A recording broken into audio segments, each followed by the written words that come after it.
Hey guys, it's Kat. Today I'm going to make a video on what I wish I knew before nursing school and before my first semester of nursing school, and basically how to survive your first semester of nursing school. For a little bit of reference, I don't work a ton.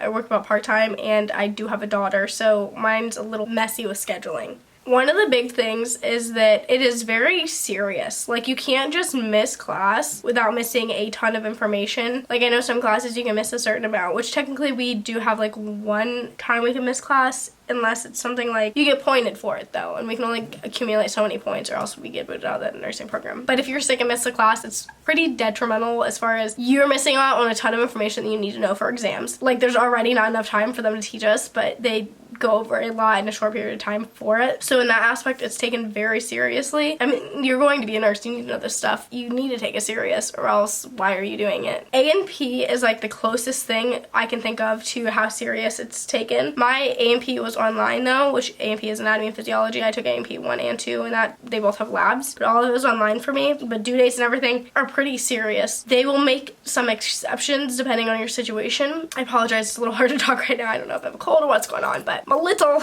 under the weather. You have to take it very serious. You can't just like miss class and it'd be no big deal. That's just not really how it works. Which, again, if you get into the program, like, you should know this. It's very serious. The grading scale is also very strict. To get an A, you have to have a 94%. To even pass the class, you have to have a 78, and they will not boost your score up at all. A lot of it isn't just like memorization. It's you actually have to be able to apply the knowledge, which my A&P 2 is definitely set up that way too.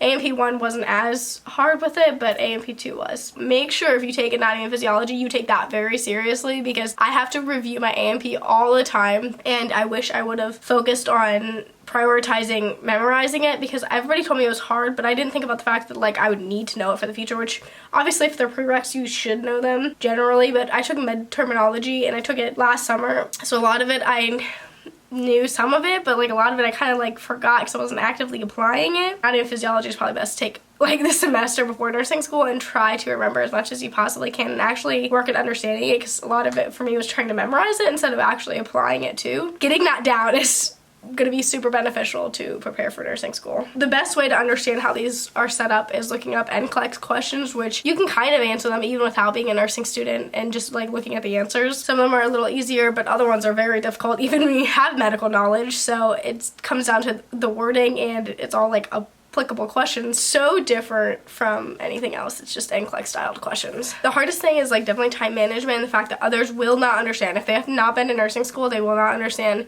because like I had to miss out on a lot, and for me I have ADHD, so I have to prioritize like doing schoolwork when my brain is actually working, and I have to make sure for me personally I get enough sleep, or else my brain doesn't work well. Even with caffeine and everything else, like that stuff I can fall asleep after drinking a whole cup of coffee. Like, it's just not. Others just definitely don't understand like how much goes into it, and for me personally I just definitely have a bit of a learning curve with finding out that I had ADHD when I started college, and then I was homeschooled prior to that, where I kind of did everything at my own pace, and like I could wait till like literally the last week of the semester and get all my stuff in. And for high school, it's pretty easy to wing it. For college, it's not. It's so time consuming with nursing school and trying to plan your schedule around you and your brain and your family, and like prioritizing what is needed to be prioritized for you and figuring out what you need to prioritize, including just your general well-being, your health, your mental health, your physical health, and what you need to do to be able to pass the schooling and get to the next step of what you're wanting to get to for your career. And that really goes for anything, not just nursing. And you need to learn what works best for you for studying. Not the same thing works for everybody. And one thing I would definitely look into is passive studying versus like active learning. I don't really know exactly what the terminology is, but definitely passive over active, because with ADHD I feel like I do a lot of passive learning, and I had to realize that like you're literally benefiting none from doing that and just wasting time. Try to step away from it and come back, or figure out what you can do to like trigger your active learning. It's definitely challenging. Staying organized is what has helped the best for me, but the program wasn't entirely organized. We even had like snow days and stuff, and it wasn't even like my teacher, it was the whole school was like, no. For the most part, the actual nursing professors are probably driving from a distance too, and they can make it, you can too, is their logic, so they will not cancel class for the most part unless the actual school is canceling class. Being unapologetic with your time, and for me, again, prioritizing stuff, like I can't go to this birthday party because I need to study, or because I need to sleep so I can study later and do homework, or you know, whatever it is, or spending time with just my kid, having quality time with her, things like that.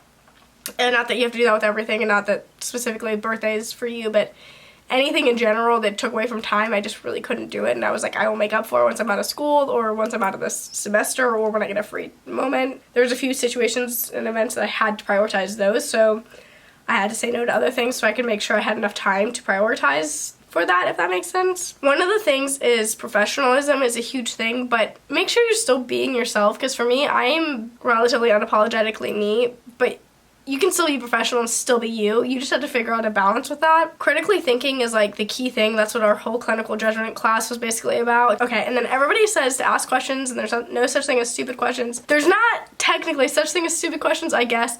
If you have a question about something, make sure you ask. I was like known for asking an absurd amount of questions, but most of the time, it was probably questions other people had but didn't care enough to ask, or whatever. I just liked to fully get a grasp on things. Just don't ask questions that you can find out yourself relatively easily, especially if they've already gone over it, or if it's addressed in the syllabus, if your syllabus is accurate. Things like that, or if it's addressed in the modules, or if you didn't listen, maybe try to ask somebody else instead of the professor, because I know for me, I'd be really annoyed if I spent hours teaching somebody and then they asked me a question that I'd repeated multiple times. That would be frustrating. I recorded a lot of the lectures, so if I did have a question, I would try to make sure they didn't answer in the lecture before, or for the sake of, if I wasn't listening, I could go back and listen to the audio to be like, oh, no, I don't have to go through the embarrassment of saying, oh, hey, I wasn't listening, can you repeat that? And if you don't hear them, it's fine to ask them to repeat too, because sometimes there's people talking and you have to be like, oh, hey, I didn't catch that because you talked too fast or whatever. Maybe if you weren't understanding something, just make sure you speak up. And again, I was pretty much known for asking 101 questions to every single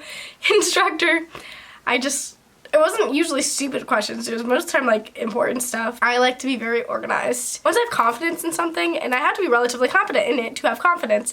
So that's the whole point of nursing school is learning. To prepare for nursing school, try to get on some sort of routine and get some sort of healthy habits going, so that way it's easier to figure out how to do that with nursing school than it is to try to add in healthy habits in a routine after, in my experience. I try to implement stuff ahead of time, so that way I already had a general healthy routine going instead of trying to implement too many things at once and trying to manage way too many things at once. If you're getting frustrated with learning stuff, or just feeling kind of burnt out, or just having a hard time focusing, I really recommend making sure you take enough breaks when you're studying or trying to learn anything. My tutor always used to say to study for 50 minutes and then take a 10-minute break.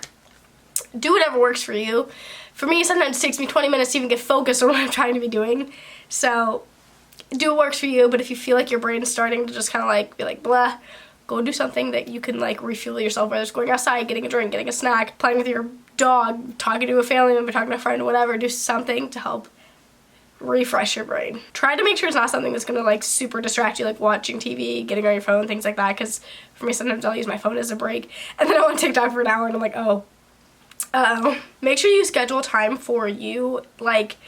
I always try to overschedule myself, free time basically, or overestimate time I needed for stuff, so I always had enough time in case something were to come up, including being sick.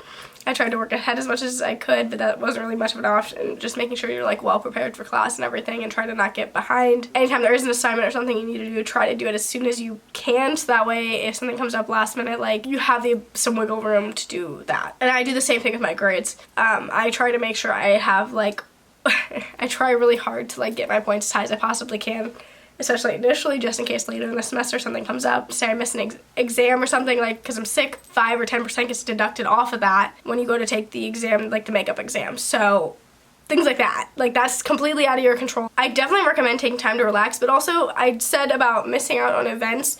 So for me, I mean events that aren't immediate family events, or just, I would go for short periods of time. Prioritize spending time with my mom, or spending time with my grandparents, people that are very close to me, or maybe my best friend or something. I did spend a lot of time with friends. The biggest thing for me is prioritizing spending time with my daughter. So I'm going to do that over going to an event where she might get distracted or might make it more of a mess, and in general I'm not getting quality time with her.